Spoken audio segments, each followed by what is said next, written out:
Hello and welcome to a special interview for The Wire supported by Glendivid Books. How should we assess the Russian invasion of Ukraine, which even after 18 days has not forced a surrender, and now the Russians themselves are experiencing possibly serious problems themselves? And what will be the nature of the new world of geopolitics that emerges out of the Ukraine crisis? Those are two key issues I shall explore today with the highly regarded and well-known anchor of CNN's GPS program and a Washington Post columnist, Fareed Zakaria. Fareed Zakaria, let's start with how the Russian invasion of the Ukraine is faring before I come to other aspects of the Ukraine crisis. It certainly isn't the blitzkrieg most people anticipated, and even after 18 days, there's no sign of a Ukrainian surrender. In fact, Ukraine is putting up surprisingly stiff resistance. Meanwhile, even though over the last 24, 36 hours, the Russians have stepped up their violence, we now know that they're experiencing problems in terms of logistics, equipment, even troop morale, and 3 major generals are allegedly killed. So let me start by asking you, what's your assessment of this invasion? I think you characterized it very well, Karan. First of all, pleasure to be on. You characterized it very well. The Russian attack is not going according to plan at all, and that is very worrying for Russians, but also for Ukrainians. What I mean by that is the Russians had a plan, essentially a kind of blitzkrieg, a massive lightning strike that would take them very quickly to Kyiv, the capital, which would fall. And this is part of, I think, Putin's fantasy of what Ukraine was as a country, full of Russian speakers, Russian lovers who were going to welcome the Russian troops, who were going to overthrow the government. None of this happened, as you know. In fact, and militarily, the strike got bogged down in fierce resistance, supply chain problems, some of the logistical difficulties, all of which has led the Russian army to Plan B. And Plan B is really quite brutal. It is flatten the cities, aerial bombardment, shelling from tanks, mortar, all of that pretty indiscriminately being fired. They're not trying, as far as I can tell, to deliberately inflict casualties, but what they're trying to do is to force the Ukrainians into submission, bludgeon them into submission. And so you're seeing massive indiscriminate killing. And yet you are still seeing very fierce resistance because, and this the Americans know from Iraq and Afghanistan, when you do this kind of indiscriminate attacks on civilians, the resistance actually increases. The desire to resist the intruder increases. So the Russians are in a much bigger problem than they realize. My fear, and this is why I said it's worrying, is the last time the Russian army faced something like this was in Chechnya. And their response was to kill 250,000 civilians and to literally flatten Grozny, one of the oldest capitals, and just destroy the country to quote unquote liberate it, by which what they really meant was they handed it over to a warlord who runs it with brutality and fear. They can't do that in Ukraine, but they can kill a lot of people. Let me very briefly pick up on what you call Plan B. Most people believe in the last 24, 36 hours it started. The Russians are now firing missiles, possibly from the air, on bases around Lviv in the west. And the Polish president, in an interview to the BBC this morning, has speculated that this could possibly push NATO, particularly if Russian hardware leads to major killings and major violence. Are you worried that the situation is likely to get a lot worse before we see any signs of the situation calming down? Yes, very much so, because I think Putin cannot conceive of the fact that he will lose this. For him, it's a very high stakes game. This is the highest stakes gamble of his entire 22-year presidency. And so 22-year reign over Russia for 4 years, if you remember, he was prime minister. So I don't see how he backs down. And I think it's very hard for the West to allow Putin to win in Ukraine, to allow, a democratic country in Europe to simply be wiped off the face of the earth or humiliated and bludgeoned into surrender. The Russian terms are, preposterous. The Ukrainian surrender, demilitarized Ukraine, regime change, all that kind of thing.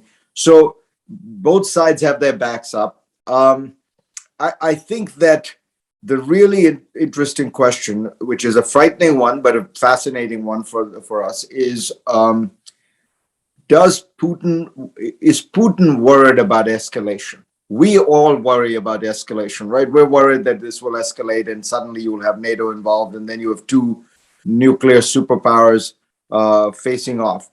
Is Putin worried about that? So far, my answer would have been, having watched him for many years, having met him several times, that he was very intelligent and rational. But I don't see that Vladimir Putin right now. I don't see him in any of the ways he's been operating for the last few months, really. The way the Russian invasion is going has begun to raise question marks about Russia's military prowess. A recent analysis in The Economist, and I'm quoting, says, Russia's initial slow progress in Ukraine is also prompting NATO to reassess its adversaries' capabilities.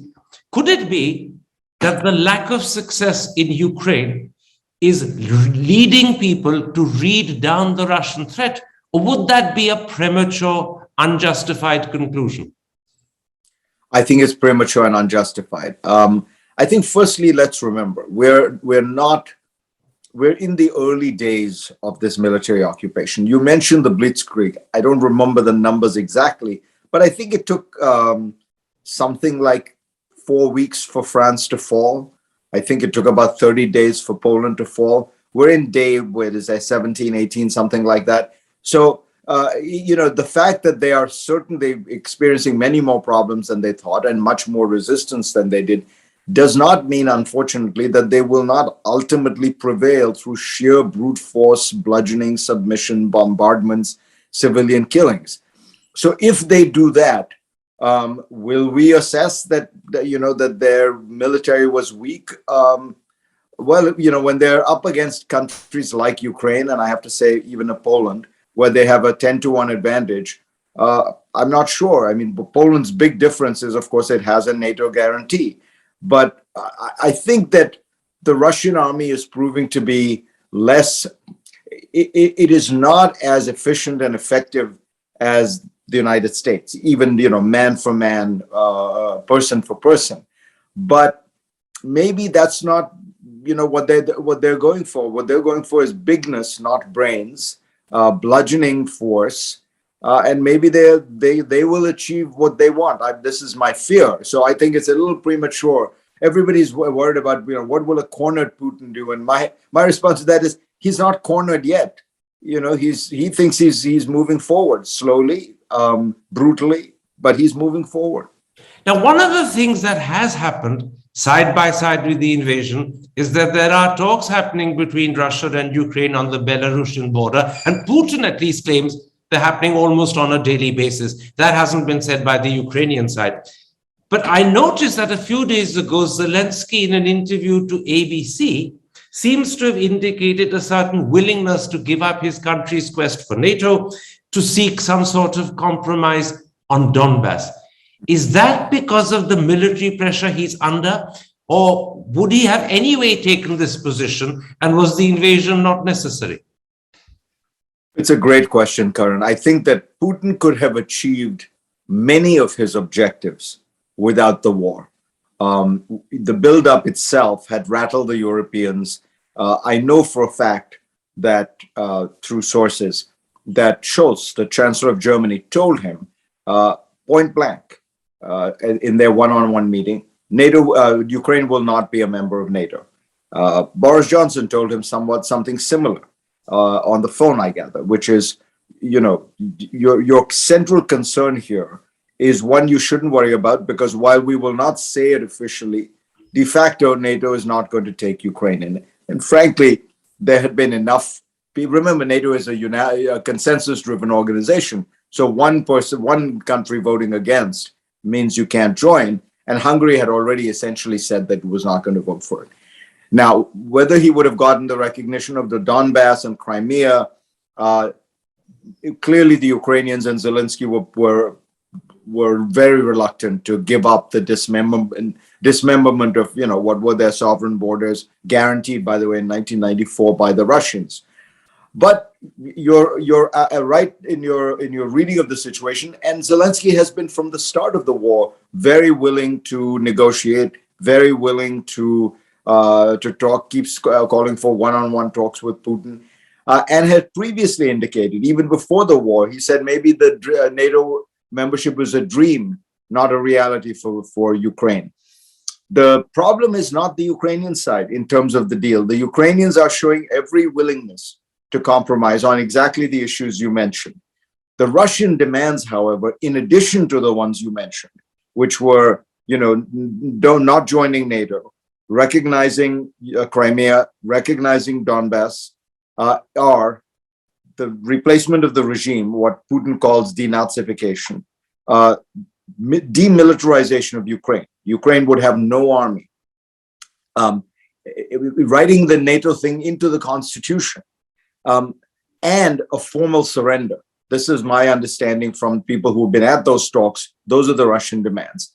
Those are the demands you impose on a country when you have completely destroyed it. These were the kind of demands imposed on the Axis powers after World War II.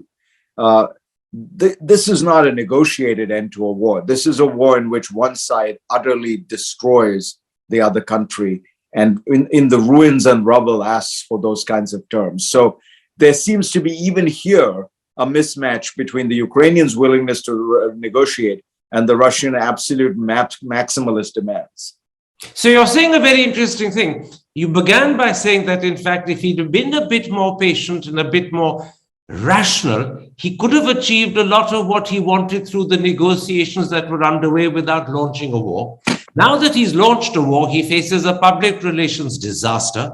He faces the fiercest economic sanctions that could damage his economy. And to be able to win, he might have to virtually obliterate a friendly Slavic country. And his own people are conscious that Russian civilization began in Kiev. So he's going to end up possibly victorious because he's defeated Ukraine, but it will be a very Pyrrhic victory because he'd have lost probably more than he's gained. It feels to me like that. It feels like this is not the Putin who was rationally calculating the odds and went into Georgia and just took the two Russian-speaking enclaves in Georgia and carved them out, called them independent countries, South Ossetia and Abkhazia. This is not the calculating Putin who went into Syria only with air power, told the Syrians, you have to provide the ground troops, and a few weeks later gets out. This is a Putin who has what appears to me to be a kind of fantasy, a czarist fantasy that he will unite all the Russian-speaking people, and imagines a Ukraine that is full of Russian-loving Ukrainians who are really want Russia as their big brother. In this fantasy, reality does not intrude. And he doesn't seem to notice, for example, that even in the areas around Donbass, the Russian-speaking people have been fiercely resisting. Or, for example, that this is making a lot of people in Belarus and in Kazakhstan very nervous. Because if the whole idea is that all Russian-speaking people are to be absorbed into Mother Russia, well, there are a lot of Russian-speaking people in those countries as well. So it feels more like the kind of romantic, sentimental nationalism that animated Europe in the 19th and early 20th century than a kind of rational, realpolitik view. Because, as I say, in practical terms, he could have gotten a lot of what he wanted by threatening the war, by doing the buildup, by escalating, by making demands. And the way in which he has launched this war, directly at the heart of Kyiv, not an operation just to take the Donbass, which again would have been an option. All of it suggests a certain kind of, people often say that leaders after 10 years in office become, go a little bit crazy. Think of Margaret Thatcher. Think of, people say, you think of the mistakes that Thatcher made, Blair made, Helmut Kohl. Putin has been in power 22 years, 2 years of COVID isolation. So maybe there's something going on there where he has lost some connection to reality. Let me at this point come to the second big issue I want to discuss with you, the nature and character of the new world of geopolitics that is emerging out of this crisis. First of all, are we seeing another new Cold War framed perhaps this time by President Biden's concept of a global contest between democracies and autocracies, with Russia and China on one side and Europe and America on the other? I think it's a little more complicated than that. We are entering into a new world for sure, and it has some of the hallmarks of the old Cold War. But I think it's more complicated than that, because clearly the dividing line now is going to be the West, and I use the West in a kind of metaphorical word because it includes Japan, South Korea, Australia, New Zealand, Singapore maybe, and it's the West versus Russia for sure, versus Putin's Russia. China is playing the role of a kind of fellow traveler to Russia, supporting it in some measure. But China is not in a Cold War certainly with Europe. And so while there are some elements of a kind of axis of autocracy versus the free world, China is a little bit more in the middle in all of this. And as you know, it becomes very difficult to talk about a world of democracies arrayed against a world of autocracies when the world's largest democracy is also uncomfortably stuck in the middle. So in India, of course. So I think it's a little more complicated than that. And I think that this will be a little bit more focused on Russia. I don't think, for example, the sanctions will in any way include China. I think, in fact, one of the effects of this campaign is going to be that sanctions might get relaxed on Venezuela and Iran to autocracy. So you see what I mean? I think it's more specific because the threat, and I think appropriately so, because I think the threat to world order, the threat to a kind of rules-based international system, largely comes from Russia at this point.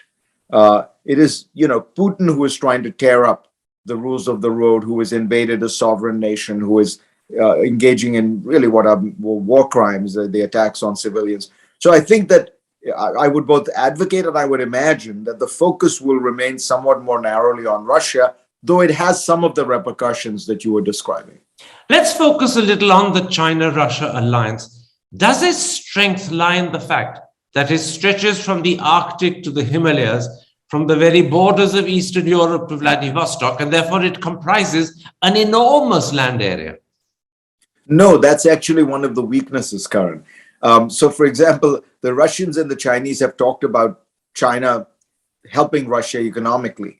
But it turns out that it's very hard to do. Geography matters here. And while it looks big on a map and it looks grand on a map, the reality is most of the people in China and the economic activity of China lies in, as you know, in the southern part and eastern part of China. And most of the people in Russia live in the western part of Russia, which means there's almost 4,000 a mile, 8,000 kilometers between the two of them. And there aren't very good transportation links between the two. So the idea of these two connected countries, adjacent countries, is not that true. It's logistically very difficult for the two to act together as a unitary actor, even if they wanted to. No, the degree to which there is a kind of power in this alliance is that they're both permanent members of the Security Council, that they are both big countries, that they with reasonably large populations, China obviously being the largest, but it's a very unequal partnership. So the difference in GDP between the Axis powers, between Germany and Italy, was I think 2.5 to 1. The German economy is 2.5 times Mussolini's Italy. This is a 10 to 1 difference. The Chinese economy is 10 times larger than the Russian economy. So it wouldn't really be an alliance. Russia would exist as a vassal state of China. In the light of what you're saying, let's briefly explore just how solid will be China's support for Putin. Diplomatically at the UN, China has publicly said it supports and defends the sovereignty and integrity of states. It stands for a rules-based international order. Putin, as you pointed out, is tearing it up. Economically, China is far more integrated into the global system and definitely would not want to face any of the sanctions Putin is facing. So how far will Xi Jinping go in supporting Vladimir Putin? Your answer hints at the reply. I think that first of all, this is a very awkward situation for China. The principal criticism China has had of the United States for the last 20 years is that the United States does not respect the sovereignty of countries. Well, this is the most egregious violation of sovereignty of a country, unprovoked attack in every sense. And China is supporting it. And so it becomes even, the Chinese are not as Orwellian as the Russians. It's very hard for them to pretend that this isn't an attack. And if you listen to them, their argument is not, the Russian one, which is a kind of bizarre, totally made up story in which the Ukrainians are committing genocide against the Ukrainian government is committing genocide against its own people, and the Russians are rushing in to rescue. No, they admit that this is an attack. They claim that the West provoked it in various ways, which is fine. You can argue that, but it's not an argument about the fact that they do acknowledge there was a unprovoked Russian invasion. But they're finding it awkward. I think they're reevaluating on several fronts, as far as I can see. And Kevin Rudd, the former Prime Minister of Australia, has written very, very powerfully on this. The Chinese premise, they always have a kind of theory of the case. The theory of international relations was the West is declining, the United States is declining, the East is rising, and that is the framework within which we need to understand what is happening. Xi Jinping says this often. Well, the West seems to be uniting. It seems to be resurgent. It seems to be more dedicated to its ideals and its values than before. And how should China therefore interpret what's happening? And Russia seems as though it is going to be frozen out of the world economy in a very painful way for a long time. We haven't talked about this, but just think about one simple thing. Aeroflot will probably not be able to fly in the next 2 or 3 weeks for lack of spare parts and maintenance. And, multiply that by everything going on in Russia, and you're going to see a really substantial slowdown, collapse really of the Russian economy. So the Chinese are trying to understand how to make sense of all of this. And they will not, as you say, want to run afoul of sanctions. So they will take advantage of the cheap Russian oil. They will take advantage of cheap deals they can get from Russia. But I do not believe that big banks will do business with Russia in a way that would trigger sanctions against them. So that's why I call them sort of fellow travelers, but not real allies, in the sense that they will not be willing to suffer significant costs for their support for Russia. Let's talk a little about the Western side.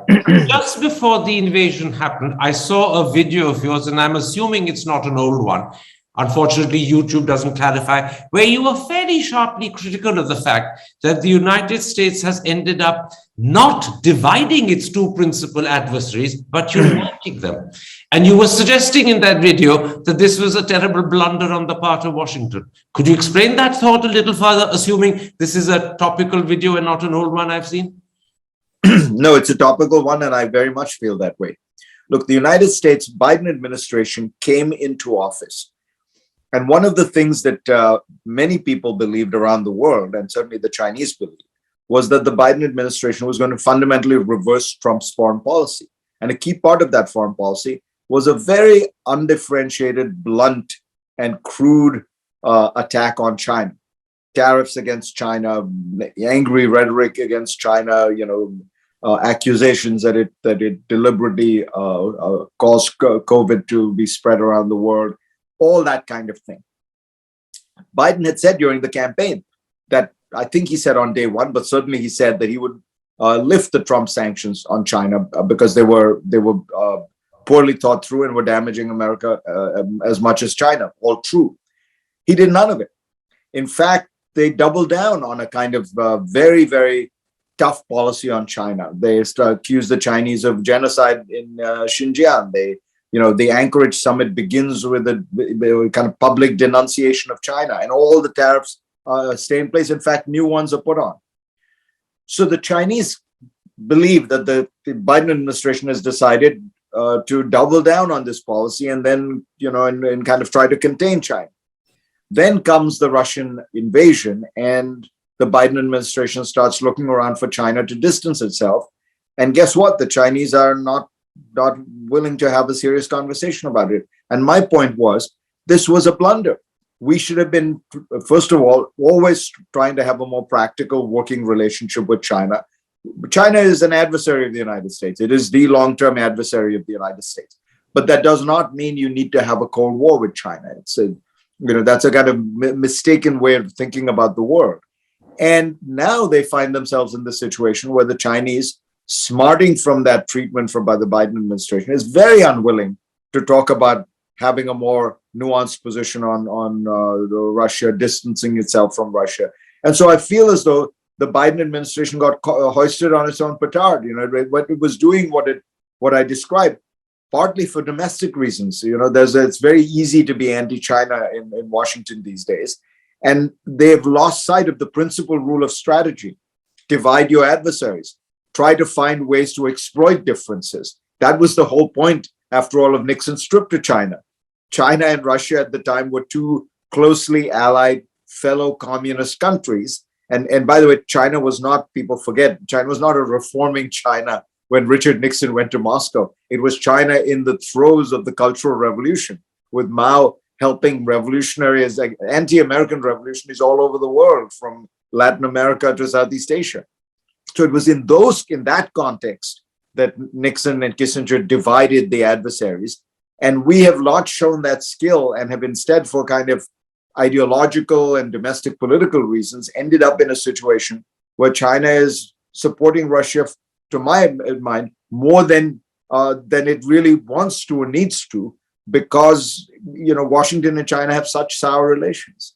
One more question about the Western position on Ukraine, and I ask it because this particular set of videos from John Mearsheimer seem to have gone viral in the last 10 days, and I want to ask how you respond to his view. Basically, he argues that the Ukraine crisis is the fault of the West.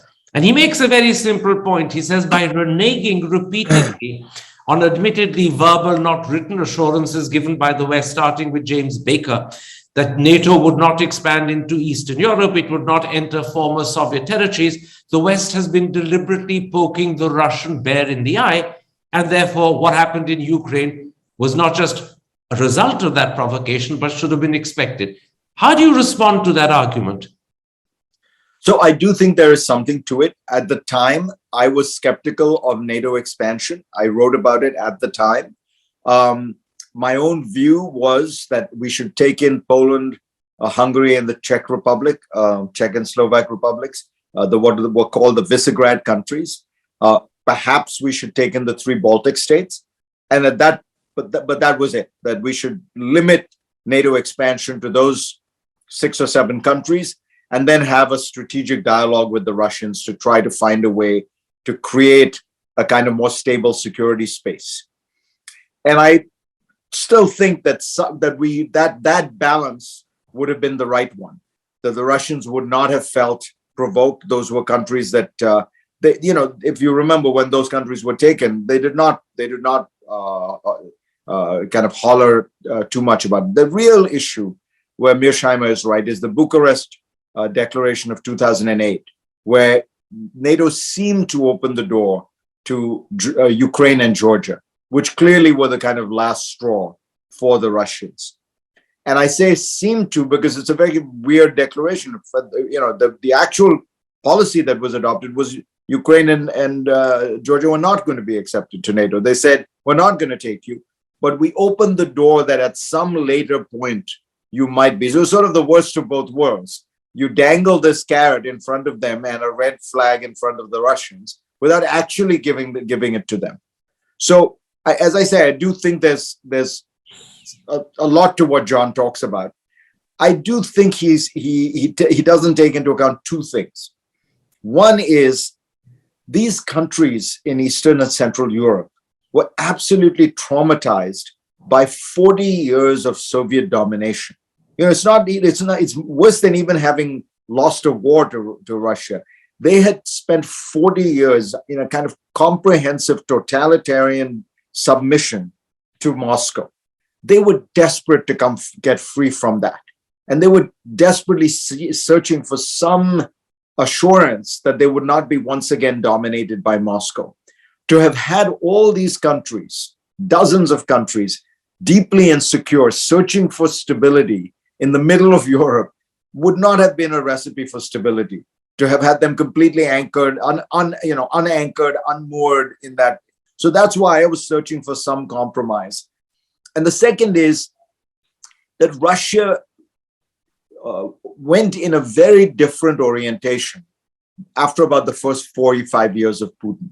It went domestically, it dismantled its democracy. It became much more nationalistic. It became much more obsessed with this idea of the Russian people and Slavic people and the Russian Orthodox Church, all elements of a kind of romantic nationalism that are frankly worrying.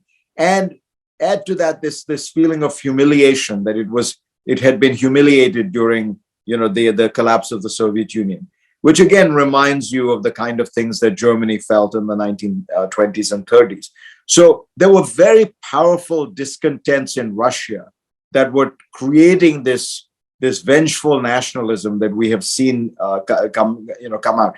Not everything that happens in Russia, a huge, a powerful civilization and country of its own, not everything that happens in Russia is a reaction to what the West does. That gives the West far too much agency. Russia also has its own internal dynamics. And, a lot of what happened in Russia was happening for internal Russian reasons. So I think that, inevitably the way I think about the world, which is a somewhat more nuanced way, the truth lies somewhere in the middle. The West made mistakes, but Russia also went off on a very dangerous path by 2004, 2005. Fried Zakaria, in the limited time left to me, let's look down the road a little. One key question is, to what extent has the Ukraine invasion and the reassertion of the threat from Russia diminished America's focus on the Indo-Pacific and diminished the importance of the Quad? Or, as you said a moment ago, does China remain the main adversary, and is Ukraine only a temporary deflection? It's a great question, because I think China is the main adversary, the main competitor in the long run. The Russians simply don't have the wherewithal to be more, and particularly given what's going to happen to its economy, Russia will certainly not be one. But crises have a way of concentrating the mind. And I think that for the foreseeable future, all the emphasis, all the focus will be on Russia.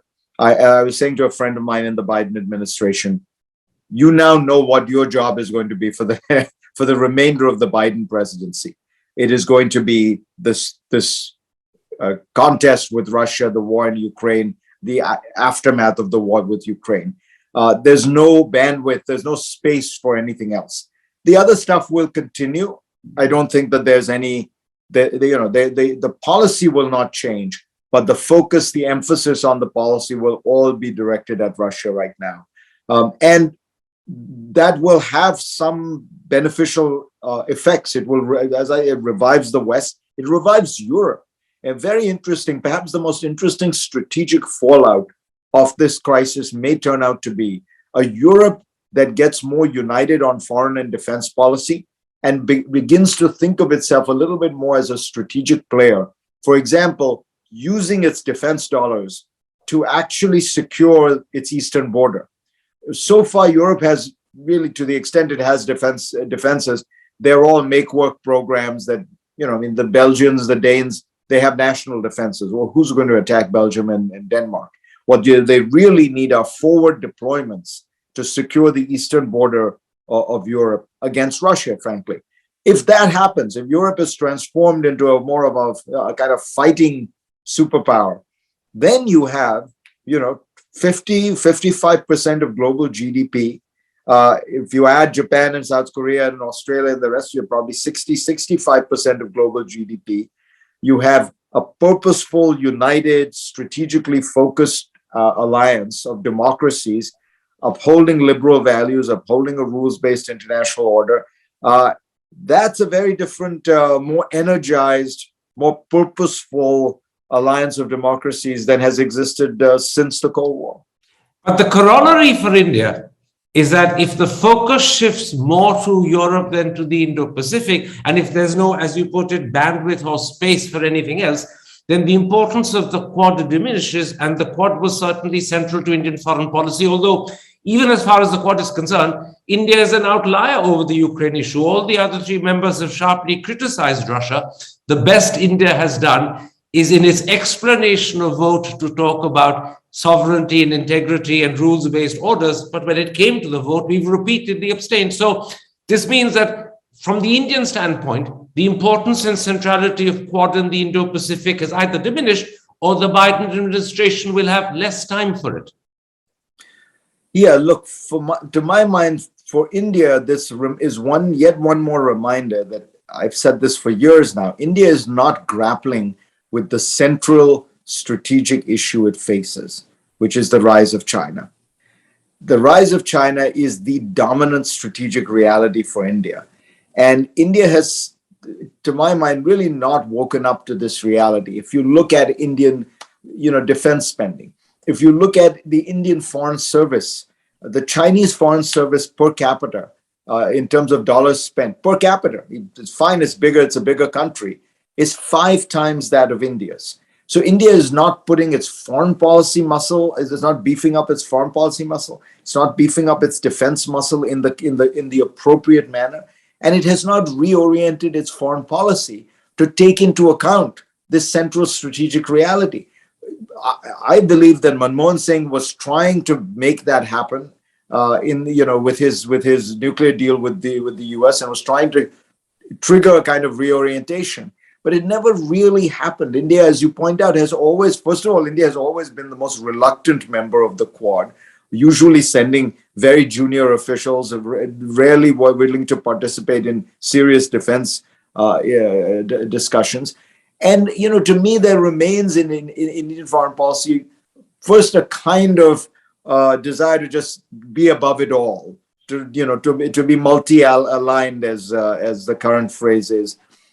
And that's a kind of a foreign policy without a strategy, because to have a strategy is to make choices, to have priorities, to focus on the central priorities. All of this reveals that slightly muddled thinking, and for India, it places it in an awkward position, but that's partly of its own making. That's not the Biden administration's fault. Let's look down the road in a slightly different direction. How do you respond to the view that the threat to use nuclear weapons has been twice expressed by Putin? Is it just reckless rhetoric, or as The Economist puts it, is this a sign that the use of nuclear weapons has become conceivable? Well, it's a very worrying sign. It's another sign that there's something very different about Putin today. I mean, he has never, threatened that before. So what, remembering no country has threatened that. I think it really is an extraordinary situation we're in, that in the face of a war in which he has a 10-to-1 advantage against his adversary, Russia versus Ukraine, Putin is talking about nuclear weapons. Imagine what would happen in a more equal contest. It's horrifying. And it's a reminder that, this is a very, very dangerous moment in the world, with a very dangerous man who seems, as I say, determined to tear up the international rules of the road. I don't know that it makes it more likely. I still believe that nuclear deterrence works in the sense that the threat of annihilation will place a certain amount of discipline in the minds of Vladimir Putin. Nuclear deterrence has prevailed even in India with Pakistan. Despite, in fact, frankly, since both sides have had nuclear weapons, They have not gone to war. In the preceding 3 decades, they went to war once every decade. There seems to be a restraining quality to having these weapons, but it's very worrying that he would even use that rhetoric. In a sense, the fact that he's used that rhetoric twice sort of underlines the rather catchy comment you made earlier on, that after 22 years in power, just as happened with Thatcher and others, there's a certain crazy element, maybe a certain craziness that creeps in, a complacency or an overconfidence. But this, in a sense, is another reflection of that, isn't it? Yeah, think about what life must be like for somebody like him. Absolute power on a scale that we don't even in China. I mean, think about this. If Xi Jinping were to die, we know what would happen. There's an institution and there's a collective leadership. The standing committee of the Politburo would get together. They would elect a new leader. If the king of Saudi Arabia dies, we know what happens. The son would become, the crown prince would become king. What happens if Putin dies? It is a totally centralized system. The entire governmental system rests on one man. And that one man has now been in power 22 years. He has had absolute power, only courtiers, only chamchas, as we would say in India. And the COVID period, an absolute bubble. People had to, if you wanted to see Putin during COVID, you had to quarantine yourself for 2 weeks in a guest house next to his before you could go and see him for a few minutes. In that circumstance, things go. Anyone would go crazy, right? And anyone will go power mad. And clearly, this is a guy who, in any case, enjoys that level of power. Yeah. So all of that, plus nuclear weapons, plus control of one of the largest economies in the world, even though it's not, it's not top 5. It's, I think the 12th or 13th largest economy in the world. It's a very troubling situation. 2 last questions, Fareed. How effective will be the Western sanctions against Russia? I know they're sweeping in terms of the impact on the central bank, in terms of SWIFT, but I know also, in addition to sanctions, there are a whole range of Western companies who have themselves voluntarily decided not to do business and to close down. And that will not only damage the lifestyle expectations of Russian people who've got used to McDonald's and Coca-Cola, but it also will lead to loss of jobs. So how damaging will this be? And is it an impact that will be felt fairly soon? Or do we need to wait 3 weeks, 4 weeks, maybe a couple of months before Russia begins to crumble at the knee? These are the most devastating sanctions ever imposed, because it's a combination of the comprehensiveness of the sanctions and the connectedness of the economy. You see, Iran, Cuba, Venezuela, North Korea, these countries were barely connected to the global economy anyway. But Russia, as you point out, was pretty, there were quite large connections. Aeroflot, for example, as I pointed out, will probably have to stop flying at some point because it will lack spare parts and maintenance. McDonald's had 900 stores, I think, in Russia, employed thousands of Russians if you take the entire supply chain into account, hundreds of thousands of Russian customers. Starbucks, all these places have shut down. I think it will be devastating. Now, will that move Putin? Again, who knows? It doesn't affect him personally because he is isolated. But I think it's the most substantial economic attack on a country we have really ever seen. We've never had this combination of comprehensive sanctions in a highly interconnected, a country that was highly interconnected with the global economy. My last question, how do you see Putin's personal future as head of Russia? Are there question marks about his political survival, or are those question marks really just wishful thinking at this point? They seem to me mostly wishful thinking. I will note historically, Russian defeat in war has usually led to some problems for the leader.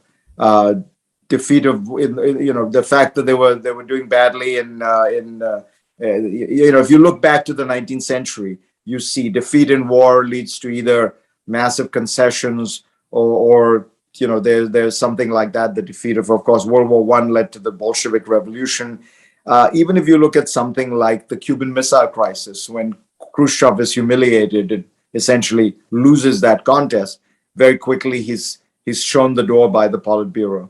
But Putin seems to have amassed what he describes as a vertical of power, which makes it difficult to see how he does that. He has his own Praetorian guard who guards him. The Russian army is not allowed to enter Moscow for exactly this reason. That guard is under his personal control. It's all the hallmarks of an absolute dictator. So I don't see it, and that's what makes it even more worrying to me, even more troubling, because he doesn't want to back down. He can't be, he doesn't. It seems to me he can't be deposed. So how does this end? A wounded Putin may be much worse than a victorious Putin. Exactly. Though, I mean, a victorious Putin under these circumstances, historically, victory feeds the appetite of this kind of a, absolute dictator. And so I'd be very worried about, too much of a victory. Look, the problem at this point is really one man. It's Putin. And I'm not one to generally personalize these things too much. But in this case, it does feel like you are, at the heart of the problem is this very powerful, egomaniacal dictator. Putin is a very big problem, and it's not going away in a hurry. We're going to have to learn to live with it, face up to it, strategize to contain it for the foreseeable future. Yep. Fareed Zakaria, thank you very much indeed. Take care. Stay safe. My pleasure, Karan.